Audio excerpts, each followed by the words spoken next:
bababa.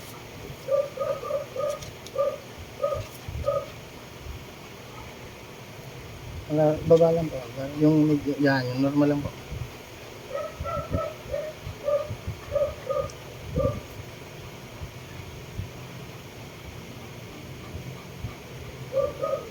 Yan po, nagbibigay na yung lalaki.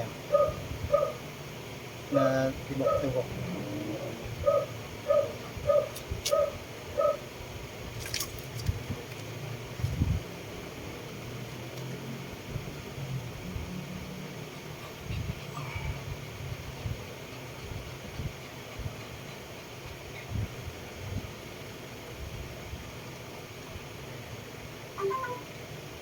Ayan po.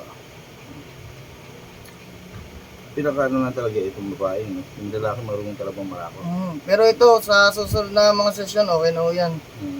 Kasi una pa lang. Bibigay na po yan. Kaya lang, lilikot pa rin talaga.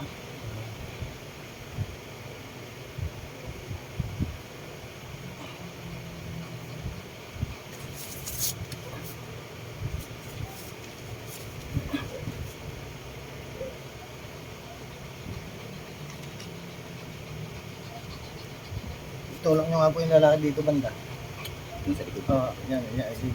Yung, para hindi sadyo mahirapan. Balik po ulit. Bumalik na yung tulak ko. Yan. Yun, nadali. Ayun. Hindi na pa.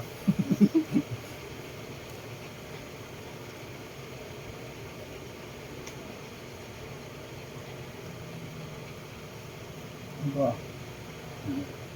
Kita nyo pa. Hindi siya umiyak. Hindi. Basta umiyak. Gano'n ka umiyak siya? Hindi nga pag yung pinagpapaka ako nga pumapasok naman, hindi lang talaga nagdanak na talagang parang kasi ito na unang No, nagwawala po. babal. Kaya kailangan po Muntik talaga ka nyo. mangagat Buti kagabi. pa kagatin yung ano, pero hindi naman kagat. Nagagalit kasi siya dito. Hindi yung kumakapit na isang kasamahan ko. Parang gumulan siya, kala siya yung kaagatin, binitawan bigla. Pabaliktad po ulit. Nahihirapan yung lalaki.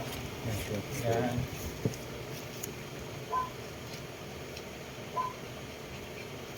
Ang tawag po dito, handlock. Handlock po ang tawag sa ginagawa natin. Pero pagka mga susunod, automatic na yan. Hindi pa rin, depende pa rin po. Talagang hindi basta-basta. Meron po kasi talagang babae na hindi siya nagre-relax sa unang session. Tingnan nyo ngayon, nakapasok na. Relax na siya. Hindi na nagwawala. Kahit bitawan nyo siya dyan, hindi na siya magwawala. Kumbaga sa ano, nagugustuhan niya na yung nangyayari sa loob ng ano niya. Oo. Pero pag sa ASCII, walang ano-ano, pasok agad.